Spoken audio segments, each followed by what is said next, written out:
자, 저희 이탈리안 비프 스튜를 만들기 전에 제가 미리 준비를 해놨어요. 비프 스튜를 만들기 위해서는 우리 토마토 소스가 필요하거든요. 이태리 사람들이 거의 큰 이런 뭐라고 부르나요? 큰 이 솥에 한 일주일치, 열흘치를 만들어 놓고 그날 먹고 나머지는 냉장실 혹은 냉동실에 넣어놨다가 다시 데펴서 먹는, 이태리 사람들한테는 없어서는 안 되는 이 토마토 소스를 만드는 거로 한번 해볼게요. 이 토마토 소스는 사실은 비프 스튜에도 들어가지만 파스타 만들 때 이태리 사람들 많이 쓰고요. 그래서 요리에 없어서는 안 되는, 이태리 요리에 없어서는 안 되는, 그래서 그 토마토 소스에 가장 기본적으로 들어가는 거는 이 토마토인데, 전에도 한번 제가 말씀드렸을 거예요. 우리나라 토마토는 그 안에 과육에 즙이 많아가지고 이 토마토 소스 만드는데 사실은 좀 어울리지 않는데, 이 이태리 토마토, 그 과육이 굉장히 단단한 토마토를 통조림으로 만들어 놓은 이 제품이 있어요. 그래서 제품을 쓸 거고, 그리고 맛을 조금 더 진하게 만들기 위해서 이 토마토 페이스트, 이거는 굉장히 컨덴스된 그 이렇게 농축시킨 페이스트죠. 요걸 2개를 쓸 거고요. 그 다음에 기본적으로 들어가는 이 야채는 마늘, 그리고 샐러리, 그리고 양파, 당근, 그리고 파프리카 들어가고요. 그 다음에 우리 허브로 로즈마리와 타임이 들어갈 거예요. 그리고 또 빠져서는 안 되는 레드 와인을 여기다가 또 같이 넣을 겁니다. 그래서 한번 저희가 조리를 해보도록 할게요. 처음에는 우리가 마늘이랑 그 다음에 양파, 샐러리를 볶다가 거기 파프리카 넣고 당근 넣고 토마토 소스를 부어서 한 2시간에서 3시간 정도 오래 끓일수록 맛이 나요. 한번 시작해 볼까요? 자, 처음에 올리브유를 붓고, 우리가 마늘을 익힐 때는 중불에 마늘이 브라운 타지 않게 마늘을 익혀서 그 마늘의 향이 이 올리브유에 배일 수 있도록 그렇게 해서 좀 준비를 할 거고요. 이 마늘은 사실 이렇게 통으로 넣으셔도 되고요. 풍미가 일어나도록 눌러서 해도 되는데 제가 좀 눌러서 한번 해볼게요. 통으로 넣는 것보다 그렇게 하는 게 좋을 것 같아요. 자, 이 마늘을 준비를 해서 가져올게요.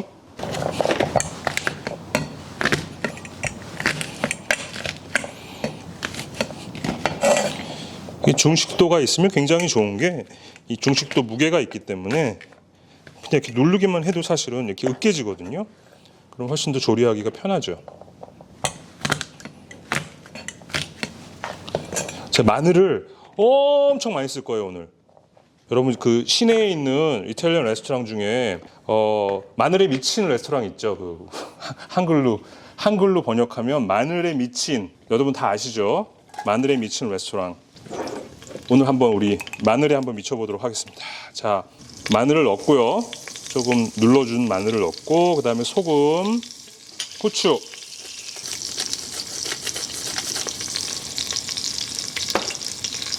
그리고 익혀줄 거예요, 마늘을. 올리브유에 충분히 마늘의 향이 배일 수 있도록 아주 올리브유는 넉넉하게 한 2-3분 정도. 마늘이 어느 정도 조금 익었다 생각이 되면 그때 양파와 샐러리를 넣을 거예요. 사실 이게 파스타랑 조금 틀려서 어차피 3시간 이상 계속 그 낮은 불에 조리를 하거나, 아니면 요 토마토 소스가 보글보글 올라오는 순간 오븐에 넣어서 밑에 늘러붙지 않도록 오븐에 넣어서 계속 열을 가해줄 거기 때문에 그 순서에 그렇게 뭐 크게 집착은 하지 않아도 될 것 같아요. 파스타랑은 좀 틀리게 풍미가 지금 살아나고 있으니까 그 안에, 자, 이 양파랑 샐러리를 넣어주겠습니다. 이렇게 또 양파랑 샐러리가 들어갔으니까 당연히 시즈닝을 좀 더 해줘야겠죠. 제가 이 이태리 음식을 가장 많이 먹어봤던 경험이, 제가 좀 특이한 경험을 했어요. 제가 미국에서 건축과 대학원을 다녔었는데, 그 졸업 작품을 그 베니스 비엔날레라는 건축 그 일종 엑스포죠. 거기에 미국 대표로 출품을 했거든요. 단체로 여러 명이 우리 친구들과 팀을 만들어서 출품을 했는데, 그때 그래서 베니스에 가서 한 달을 있을 정말로 아주 특이한 경험을 한 거예요. 그때 뭐 먹었겠어요. 그냥 아침, 점심, 저녁 다 이태리 음식이죠. 그러다 보니까 아, 이태리 맛이 이런 거구나. 이태리 음식이라는 게 그걸 좀 많이 느꼈던 것 같아요. 마치 미국의 한인타운에서 청국장이랑 순두부찌개 먹어보던 사람이 아, 이거 너무 좋은데 하다가 한국에 와가지고 한 달 동안 청국장이랑 순두부를 이 집 저 집에서 먹어봤다고 생각해보세요. 확실히 느끼는 게 있을 거 아니에요? 제가 아마 그런 걸 좀 느꼈던 것 같아요. 그래서 그 이후로 이태리 음식에 대한 그 관심이 굉장히 제가 많아졌어요. 그래서 다시 돌아와가지고 집에서 이태리 음식들을 이것저것 많이 만들어 보기 시작했죠. 책도 보고 인터넷에서 레시피도 찾아보고 그래가지고 만들면서 이제 친구들이랑 그걸 나눠 먹다 보니까 뭔가 이태리 음식의 맛이라는 거는 이런 거가 아닐까라는 게 머릿속에 좀 생긴 것 같아요. 제 머릿속에. 그 맛 자체를 좀 만들어 볼 수 있는 그런 감각이 뭐 한 달 가지고 이렇게 얘기하는 건 좀 우습긴 하지만 그래도 그냥 여행객으로 갔다 온 것보다는 훨씬 더 많이 느꼈던 것 같아요. 자, 이제 피망과 파프리카 피망과 그 다음에 당근을 넣겠습니다. 자, 야채만으로도 이 무쇠솥이 가득 차고 있어요. 이게 하루에 먹을 분량은 당연히 아니죠. 그래서 이 오일과 풍미가 배인 그 올리브 오일과 또 후추, 소금 이것을 야채에 골고루 배일 수 있도록 익혀줄 거고요. 소금 조금 더 넣겠습니다. 어차피 토마토가 들어가게 되면 굉장히 양이 많아지거든요. 그래서 소금을 조금 넉넉하게 넣으셔도 너무 짜지는 거 아니야? 이렇게 우려하시지 않아도 돼요. 아, 색깔이 너무 예쁘죠?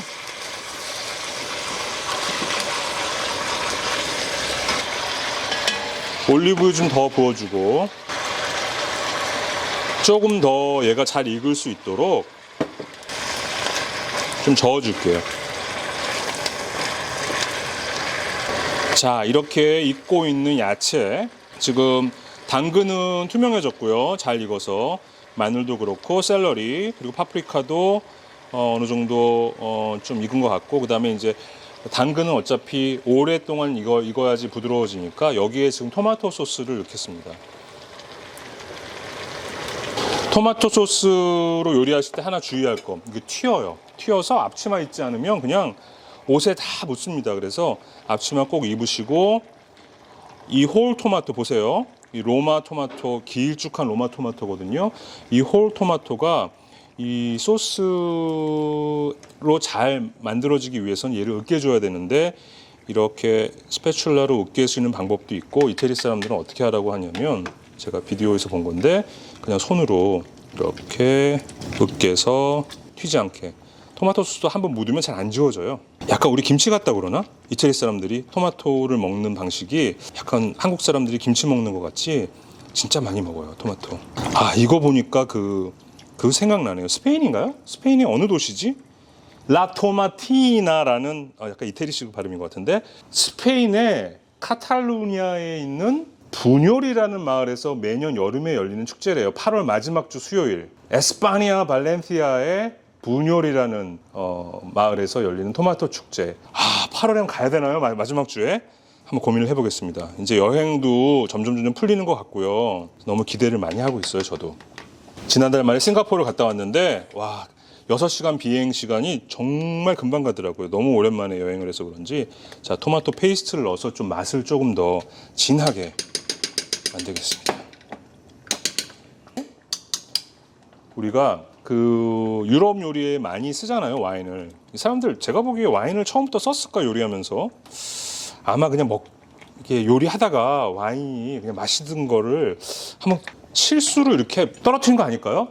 막 마시다가. 아니면 그냥 한번 넣어보면 어떨까? 이 레드 와인을 이 스튜에는 부어주면 색깔도 조금 더 진해지고 맛이 훨씬 많이 올라옵니다. 근데 한 가지 주의하셔야 될 거는, 와인 너무 많이 부으면 이게 쫄아가지고 너무 달아져요.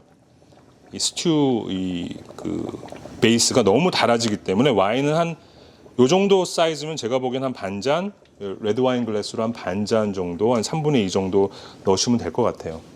그래서 얘는 조금 보글보글할 정도로, 벌써 색깔이 달라지는 거 보이시죠? 보글보글할 정도로 끓이다가 오븐에 넣어줄 겁니다. 오븐에 한 그 섭씨 한 150도 정도로 해서 한 2시간 이상을 얘를 열을 가해서 끓이면 졸이는 거죠. 그럼 밑에 달라붙지 않고 이 스토브 탑에서 이 가스레인지 스토브 탑이나 이 인덕션에서 하게 되면 밑에 타더라고요. 이 토마토가.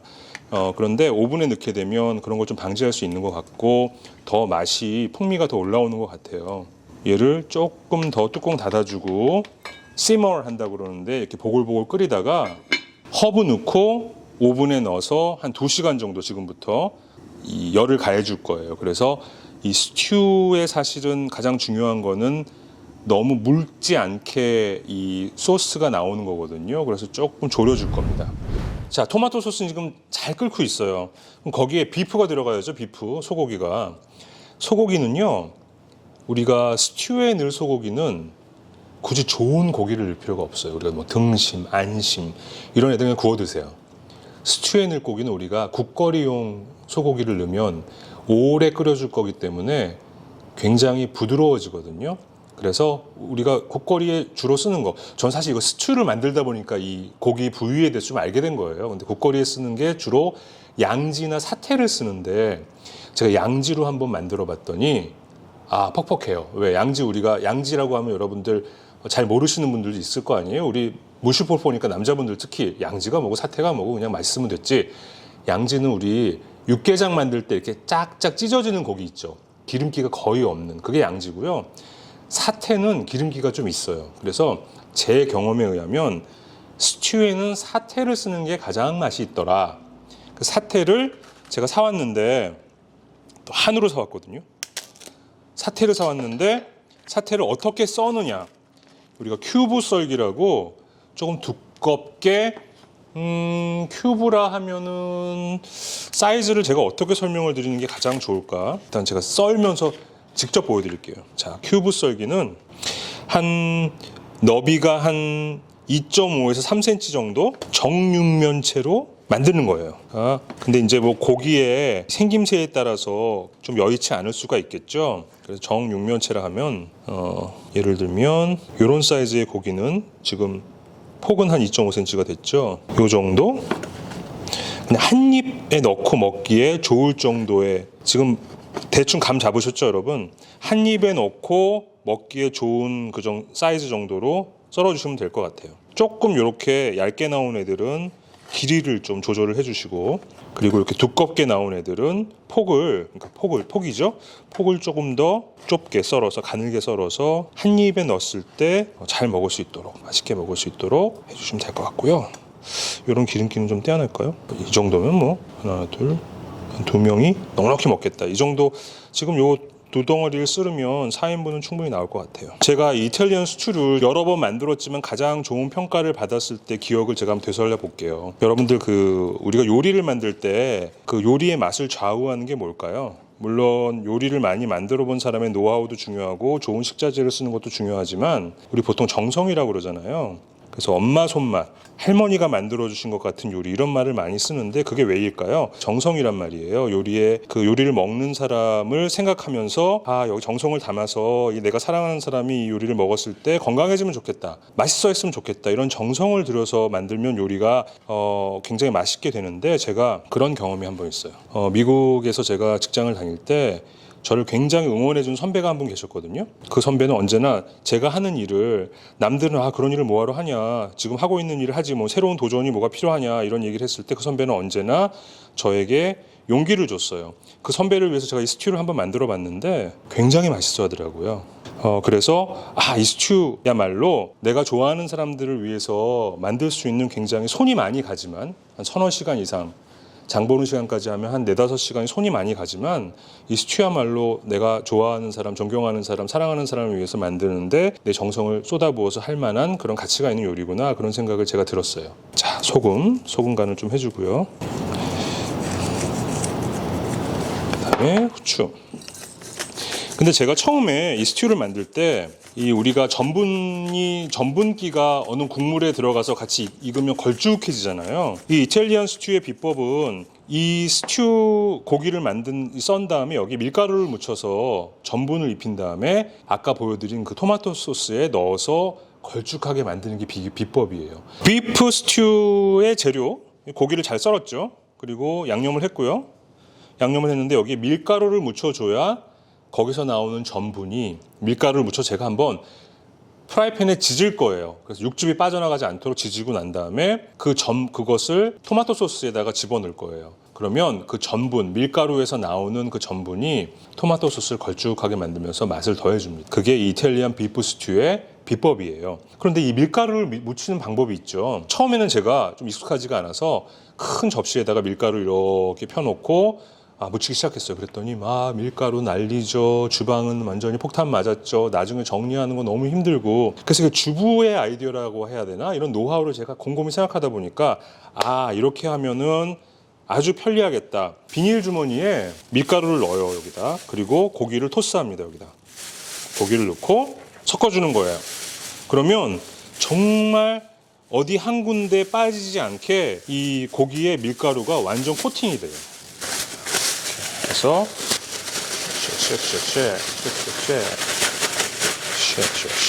자, 뭐 별로 오래 걸리지도 않아요. 이렇게 돌려주면 완전히 고기에 밀가루가 부족한 부분 없이 코팅이 되게 됩니다. 보세요. 무슨 고기에 밀가루가 묻으니까 무슨 모찌 같아요. 찹쌀떡 하나 먹어봐야 되나? 이거 먹으면 안 되죠. 생고기니까. 자, 아주 그냥 잘 입혀졌습니다. 요거를 프라이팬에 제가 지질 거예요. 가실까요? 자, 프라이팬에 저희가 이 소고기를 지져가지고 모든 면을 아주 바삭하게 만들 건데요. 그 전에 한번 토마토 소스가 잘 익고 있나 한번 볼게요. 짜잔. 오, 버글버글 했는데 토마토 소스 있죠? 너무 높은 불에 막 끓여주잖아요. 그러면 이게 맛이 굉장히 터프해진다고 하는데 맛이 굉장히 안 좋아져요. 그래서 토마토 소스는 낮은 불에 끓이는 게 비법입니다. 자, 맛을 볼까요?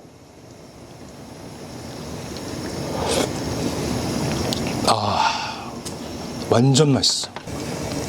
기름이 충분히 달궈진 것 같으니까요. 소고기를 여기에 투하해 보도록 하겠습니다.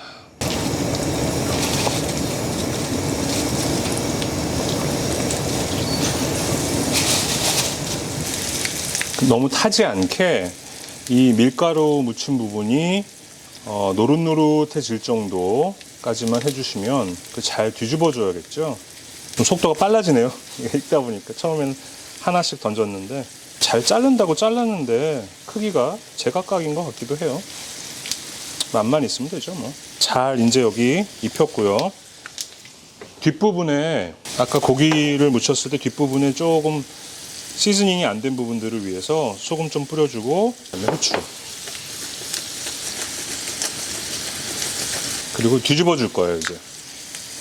네, 조금 더 둬야 될 것 같아요. 그래서 골든 브라운, 노릇노릇보다 조금 더 브라운색으로 익혔을 때 뒤집어서 그 반대쪽도 익혀주고요. 지금 아직 골든 브라운이 안 됐죠. 조금 더 기다려 줄게요. 네, 불은 지금 중에서 강불 사이, 중강 사이. 우리 저처럼 성격이 좀 급한 사람들 우리 고기 구울 때 자꾸 뒤집어 그냥. 그러면 안 돼요. 딱 소고기 같은 경우 우리 스테이크 구울 때 2번에서 맥시멈 3번, 한 면 익히고 또 한 면 익히고 그리고 한 번 정도 더. 너무 많이 왔다 갔다 하면 맛이 없어요. 그래서 돼지고기의 경우에는 또 다르다고 하더라고요. 근데 소고기의 경우 특히 너무 많이 자주 뒤집으면 맛이 없다 하더라고요. 요 정도 괜찮거든요. 요 정도? 너무 타도 안 되고. 자, 한 번 더 뒤집을 생각으로 제가 일단은 그럼 한 번 쫙 뒤집겠습니다. 요거 괜찮아요. 요거. 손이 많이 가는 음식인 거 제가 아까 말씀드린 거 맞죠? 이게 사실 이 스튜 하나 하는 게 토마토 소스 만드는데 한 2시간 이상 걸리고 또 이 고기 손질해서 또 밀가루 묻혀서 또 프라이팬에다가 이게 굽고 하는 게 손이 많이 가요. 하지만 소중한 사람들을 위해서 한번 꼭 만들어 봄직한 이거 먹고 나면 사람들이 너무 맛있고 건강해지는 맛이에요 라는 얘기를 제가 많이 들었어요. 이 이탈리안 비프 스튜는.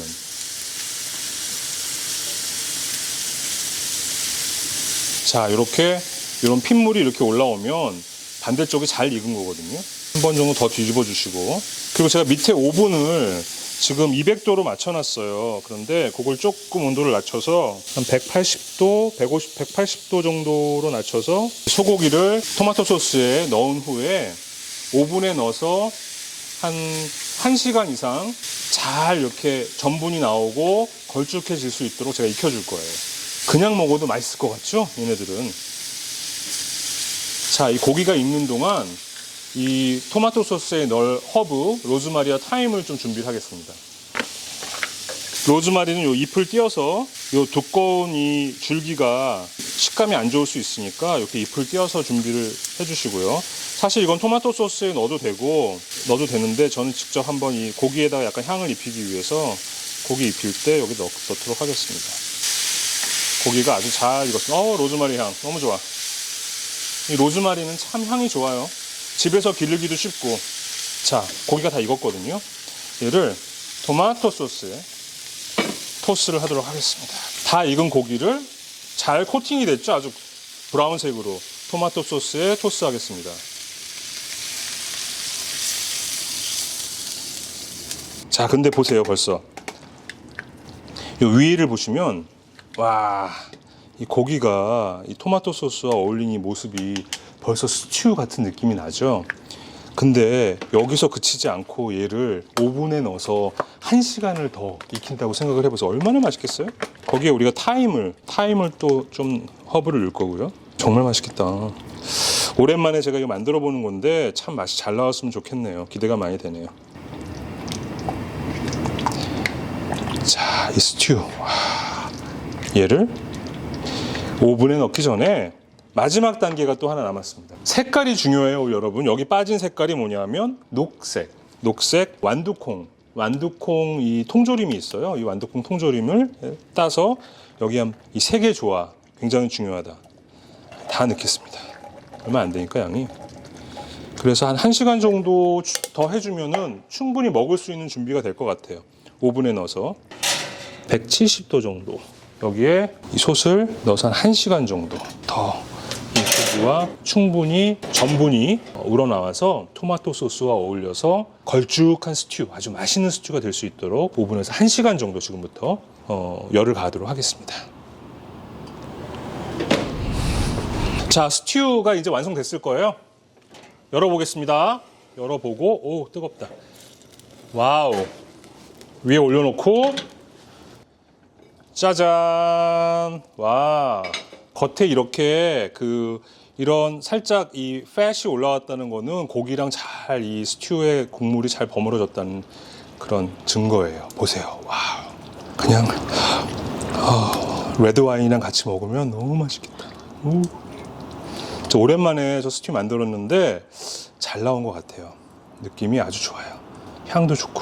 오, 이 토마토의 이 깊고 풍부한 맛. 와. 자, 테이블로 우리 옮기도록 하겠습니다. 오, 깜짝이야.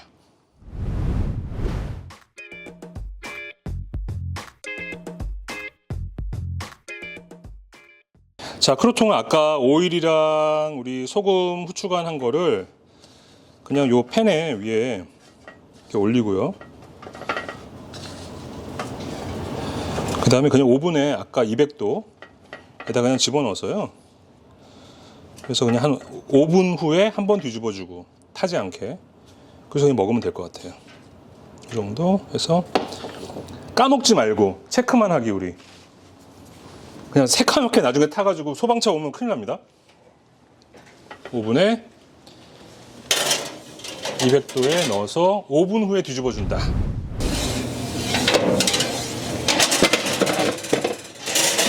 자, 크루통이 다 익은 것 같아요. 오, 바삭바삭. 누가 좀 도와주면 좋으련만. 이거 혼자서 하려니까 옆으로. 됐다.